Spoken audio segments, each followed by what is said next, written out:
essayer de prendre des meilleures décisions financières quand la vie est chère. Francis Gosselin. C'est facile de succomber à la tentation. On a une opportunité d'agir différemment. Vous pouvez agir. Vous êtes libres, chers amis. Salut Francis. Salut Alex. Bon, à partir d'aujourd'hui, là, Québec qui abolit la TVQ sur certains produits qui sont vendus en épicerie. Oui. Mais c'est pas surtout, là. C'est pas surtout. Non. C'est pas surtout. Les graines c'est salées, surtout... les petites affaires, les petites collations, les petites bâtonnets de coupés. sésame qu'on mangeait quand on était jeune. Pas juste quand on était jeune. Ah non, t'en oui, manges prends encore. ça peut arriver. Bon. Le papier de toilette, les petites compotes aux pommes, là, toutes sortes d'affaires où on va pouvoir sauver un beau 30 cents par-ci, 40 cents par-là. On estime en moyenne que la famille québécoise va sauver 50 $ par année. Là, ça a déjà été dit, donc 1 $ par semaine.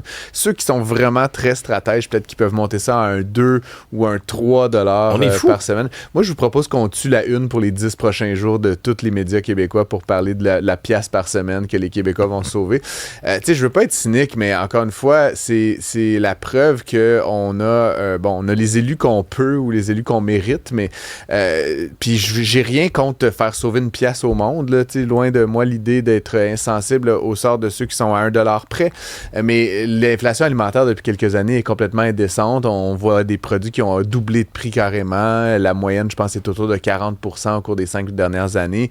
D'aller faire sauver une pièce alors que ça t'en coûte 200 de plus par mois, tu sais, je sais pas. C'est peut-être une question de perception seulement. C'est une question de perception. Puis là où le bas blesse, c'est qu'en fait, une mesure comme celle-là, qui a été carrément dessinée sur une napkin entre deux cocktails avec des entrepreneurs, d'ailleurs des portes closes, là, ultimement, ça n'attaque pas le problème, tu sais, parce qu'effectivement, derrière des portes closes, on est avec des entrepreneurs qui profitent de cette hausse de prix. Puis là, pour le petit peuple, on dit « Ah, vous allez sauver une pièce. » Tu sais, donc, on n'attaque pas le fondement du problème, qui est la chaîne logistique qui part de l'agriculteur, qui va au transformateur, qui va au distributeur, qui va à l'épicier. On ne s'attaque pas aux causes racines de la problématique de l'inabordabilité de l'épicerie au Québec.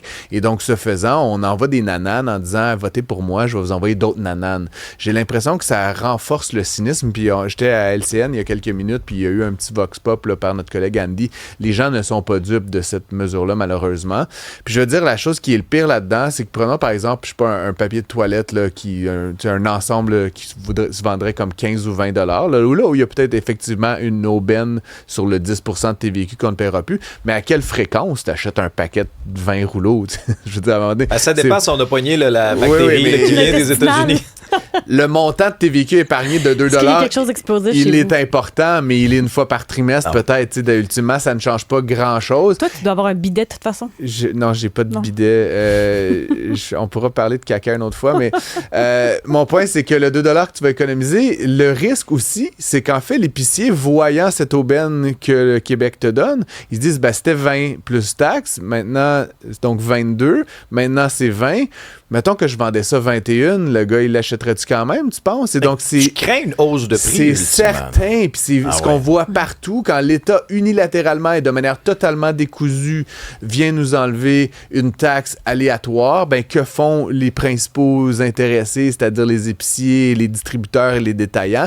Ils vont en récupérer une petite partie. Je dis pas que c'est mal faire, hein? On vit dans un monde libre et de marché capitaliste, mais à la fin, l'économie, vous allez peut-être l'avoir cette semaine, mais je vous prédis que d'ici 2-3 semaines, 1 mois, 2 mois, 3 mois, vous allez en avoir perdu une partie. Puis ce qui est le pire, c'est que là, tu sauves ta pièce sur ton pot de cachou, mais dans un an, il va y avoir eu 8% d'inflation parce qu'on a choisi de ne pas s'attaquer au problème. Donc, sauver une pièce, mais payer 80 cents de plus, à la fin, on ne gagne pas à long terme. Mais Francis, c'est pas juste ça. Moi, j'en ai aussi contre les produits qui sont ciblés. Okay? Ouais. De un, je trouve ça très, très opportuniste, cette mesure-là. Mais mettons-nous dans les souliers, là, de, par exemple, la mère monoparentale, les familles qui ont vraiment, là, c'est très, très, très serré au niveau du budget. Les crudités coupées, là. Ouais. Puis les salades de fruits déjà préparées, l'espèce là. de truc à 28 non, mais c'est ça, avec une petite sauce au milieu. Là. Exactement. Il l'achète déjà pas, Francis. Non, mais c'est sûr. Il l'achète déjà pas. Parle-moi d'une femme monoparentale de Schlager Maisonneuve sur l'aide sociale qui s'achète un pot de cachou, puis j'aimerais ça la rencontrer. Non, mais tu sais, ma mère achetait pas ça quand on était jeune. Personne qui achète. Je veux dire, c'est des produits. Puis la même chose avec les petites compotes, puis tu sais, les noix, puis encore une fois, c'est effectivement drôle. Ceci dit, sur le papier de toilette, je veux pas, tu sais, Et à la fin, mon enjeu le plus majeur sur tout ça, c'est qu'on pourrait avoir une vraie réflexion puis un vrai pas de recul sur la fiscalité à l'épicerie, de manière générale. Et ce qu'on a choisi de faire, c'est pas ça. C'est de regarder tel et tel produit de manière ad hoc. Fait que là, c'est toujours la même chose. C'était ça avant, c'est encore ça. Il y en a moins qui sont taxés, mais c'est encore le bordel. Puis même pour les épiciers, c'est le bordel. Ah, ça fait-tu dans telle ou telle catégorie? On s'est privé d'une opportunité de faire une vraie réflexion de fond sur qu'est-ce qu'on taxe à l'épicerie. Donc oui, tant mieux pour la pièce que vous sauvez. Puis tant mieux si vous êtes à une pièce près, mais réalisez que cette pièce-là, c'est un peu genre de la poudre aux yeux pour vous faire oublier les 50, puis les 100, puis les 200 $ d'épicerie que ça vous coûte de plus depuis 5 ans. Fait que, wouhou, la pièce. Puis oui, la pièce. Mais encore une fois, on se trompe royalement de cible, puis j'ai l'impression qu'on veut nous mener en bateau avec des mesures comme ça. Oui, et ce ne sont pas les bonnes personnes, en fait, qui vont en profiter. Il y a plusieurs auditeurs aussi qui nous écrivaient la taxe carbone pendant ce temps-là, parce que là, c'est bien beau. Là, on fait cette mesure-là pour les épiceries. En m'en venant ici, Francis, là, ce matin, 1,89 l'ordinaire au litre. Ça repart en hausse. Là. Ça repart en ça hausse. aussi, après, ça paraît plus. Le dissous. Le dissous de taxe d'accise fédérale. Ouais. Après, il ne faut pas confondre taxe carbone et le système de plafonnement et d'échange. Là. Bon, la taxe carbone fédérale, elle n'existe plus. Au Québec, on a encore un système qui va doter un fonds là, qui sert à plein d'affaires. Et c'est pour ça qu'on paie l'essence ici plus cher.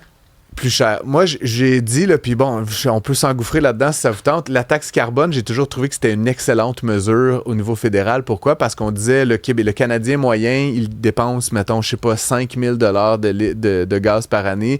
On va lui charger 500 $ de taxes, puis on va lui redonner ce montant-là. Et donc, c'était un montant que tu payais d'une main, puis que tu recevais de l'autre. Puis si tu achetais une auto électrique, ben tu ne le payais plus d'une main, mais tu recevais encore le chèque.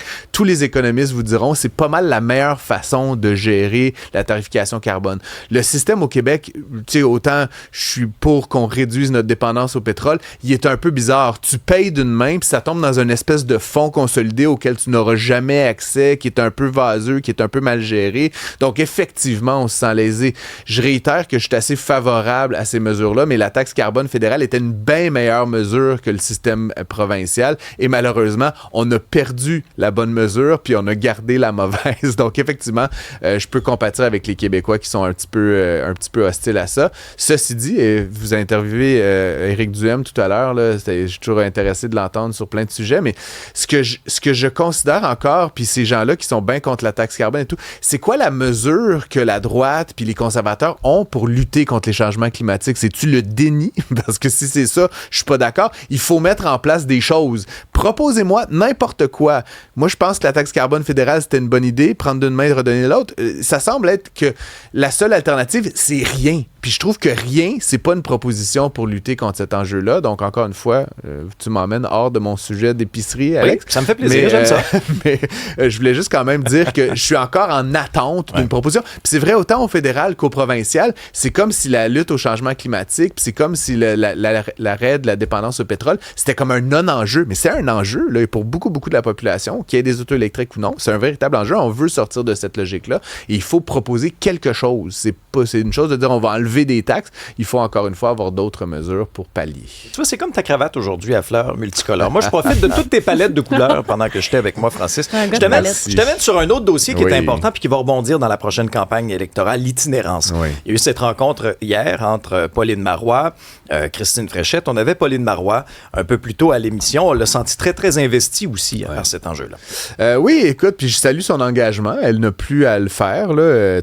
Pauline Marois, elle pourrait surfer sur les plages de la Caroline du Nord allègrement, se balader en Ferrari puis avoir la paix. Elle choisit son engagement. Donc là-dessus, je veux lui lever mon chapeau. Il y a eu cette rencontre avec Christine Fréchette d'ailleurs, où il est question d'un éventuel sommet sur l'itinérance.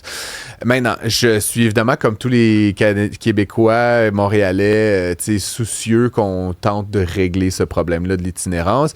Tout le monde personne n'est contre la tarte aux pommes, mais encore une fois, j'écoutais Mme Marois, puis tout ce qui est dit autour de cet enjeu-là, puis on va faire un sommet, là, puis bon, bravo les sommets. Puis qu'est-ce qu'on fait dans un sommet? Je participe à beaucoup de sommets, moi, je donne des conférences. T'es un gars de sommet, toi. Je suis un gars de sommet, j'aime ça, la sommitude, mais il se dit rien dans ces affaires-là. Je veux pas être plate, là, mais il y a plein de monde qui vient avec des beaux sentiments, puis ah oui, il faudrait plus d'argent, puis gna, puis à la fin, tu sais, on se laisse toujours sur une espèce d'énoncé un peu vaseux que c'est plate l'itinérance, puis là, s'il y avait de l'argent, puis là, des ressources intermédiaires, puis puis dans les faits, là, la solution est jamais de tout foutre ce système-là par terre et recommencer à zéro. Puis j'ai déjà écrit un texte là-dessus il y a 2 ans qui s'appelait Pauvreté Inc., là, puis vous l'avez peut-être lu.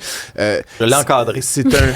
Laminé même. C'est un système qui est en place actuellement au Québec où il y a comme une multitude infinie d'organismes communautaires qui font leur possible, qui sont là pour les bonnes raisons. Mais je peux pas m'empêcher de penser que c'est aussi leur job, puis c'est aussi leur salaire, puis c'est aussi leur petite équipe, puis il y a aussi un petit peu de fierté d'être à la tête d'une OBNL. Puis ça fait que tout le monde relance des nouvelles OBNL constamment. Puis l'OBNL qui pense que le problème itinérance, c'est le logement, ben il voit des problèmes de logement partout. Puis ceux qui voient que le problème de l'itinérance, c'est la santé mentale, ils voient des problèmes de santé mentale partout. Puis le monde qui pense que c'est la toxicomanie, ils voient ça. Puis t'as comme 48 dudes qui sont autour de l'itinérant, qui sont comme « Oh, je peux t'aider! » Puis personne n'aide parce que c'est multifactoriel. Fait que t'as plein de ces organismes-là qui ne se parlent pas, qui se détestent entre eux, qui tirent la couverte pour avoir le même peu de financement public entre eux, et il n'y a aucune coordination.